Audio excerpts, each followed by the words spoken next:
When selling a home, first impressions count. Let's discover the home staging tips and things that you need to know to help sell your home fast and make sure it looks great while doing it. What's going on, everybody? Kyle Powers here with Haven Real Estate Group at eXp Realty. K-State grad, turned contractor, turned real estate agent and investor. As always, thank you so much for watching. Let's go ahead and jump right in. First off, my wife is probably gonna kill me since I've not brought her into this particular video, but again, dear, I love you. But here's where we're headed, right? Staging is probably one of the most important things. I'm not gonna sit here and tell you to go spend thousands and thousands of dollars on staging and furniture and things that way, but let's actually set your room up to actually make sure it has a good first impression, right? So making sure that you're making sure the room looks great, making sure the area looks great. It showcases a home's potential and also shows particular buyers and people online of what the home could be, and actually make sure that you have less time on the market as well. It's the age-old saying that you can only make one first impression. Well, it's still true whenever you go to sell your home as well. So let's make sure that they count. Make sure we take some time and make sure we go through each room one by one to make sure that you have that room to give its full potential, give it its full light area, and make sure that you make that one count. First thing when you come to staging or setting up for a home to be sold is declutter and clean. I know you're gonna sit there and say, Kyle, duh, of course I'm gonna clean my house before people come through. That's fine, but I'll tell you from personal experience, a home goes better, sells better, shows better whenever you declutter and depersonalize a lot of things. I give the example all the time with my parents when they sold their house years ago. They had, the lack of a better term I can call it, is they had a shrine to my sister and I. It was a school picture from kindergarten all the way to senior year. Everything just lined up on the wall, right? And I told them, I said, guys, you have to take that stuff down. I get it, I appreciate it, but you have to take it down because no one can envision themselves in your home when all they're looking at is your stuff, right? You're gonna be moving anyway, so let's go ahead and box up the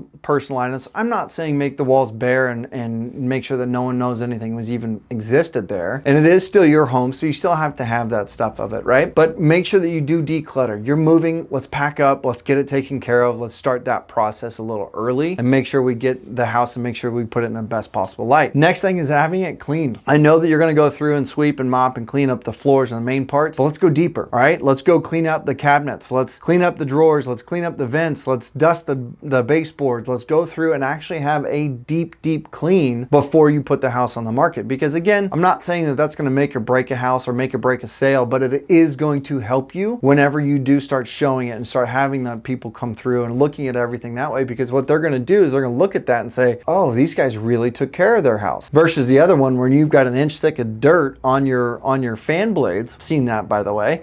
You've got an inch thick of dirt on the fan blades. They're gonna look at that and be like, what in the hell am I looking at here, right? And they're gonna start wondering, whether they know it or not, they're gonna start wondering like, how much, what else did they cut corners on? What else did they do, right? So you wanna make sure that you do a deep clean on your house. Next thing we're gonna talk about is neutralize and modernize. Again, I'm not gonna tell you to go crazy, but if you want to, this is definitely an easy thing for you to do. I always tell people that you don't have to paint, but if you can and if you want to, painting always freshens the house up immediately. Whether it's a dark color or whatever it is, don't go dark, please don't go dark.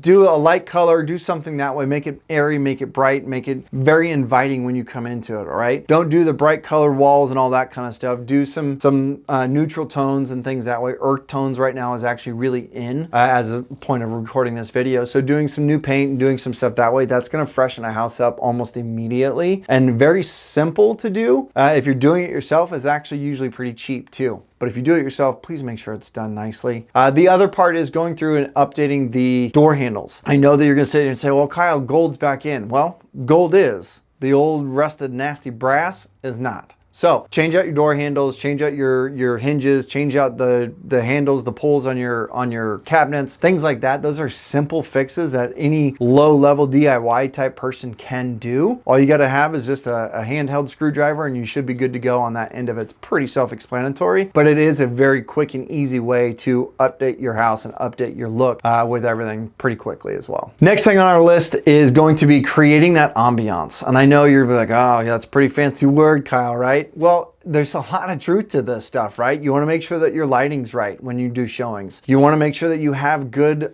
smells coming through it, right? Go through, open up your blinds, make sure you have a lot of daylight coming in, because no one likes to walk into a house and it be real dark and dingy and, you know, doesn't really feel inviting. So make sure you have good lighting, making sure that you don't have daylight color light and a bright white light here right next to each other, right? Because that's going to clash with things too. Again, simple fixes, but all things that still need to be taken care of and done, right? So that pay attention to that end of it. Having some good smells, scentsy and things like that are always a good idea to look at and have. So those are something there to take a look at too. Next thing is going to be accessorize and curb appeal. When you go to accessorize, pillows, plants, art, anything like that is going to be a good idea. Again, hopefully, typically, you're going to be able to use a lot of the same things that you currently already have, which is great. So use that. Don't go out and buy all kinds of new stuff that way. Use the things that you have, but just kind of do those finishing touches and things right there when you go to take your photos and videos and things like that, and when you go to show the place. The other thing would be your curb appeal. Everyone, that's a buzzword right now, always is, but curb appeal really is a very important piece of showing a home. That again is your first impression, right? So when you walk up and you pull up to a house and it's just weeds everywhere and nasty overgrown bushes, no one's going to walk in and be like, oh yeah, this is a great house, let's go, I'm real excited about it, right? Go clean it up, clean the bushes up, clean the edges up,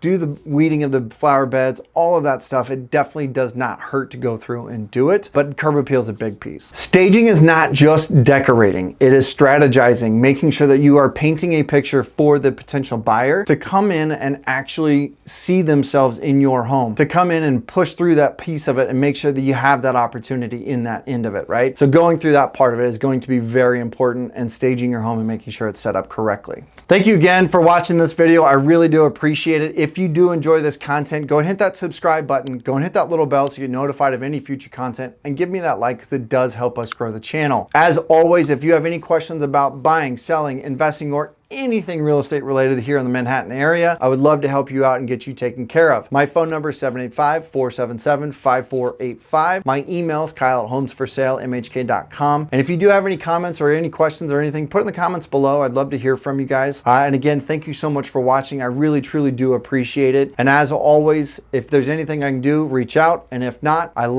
thank you for watching the video, and we'll see you next time.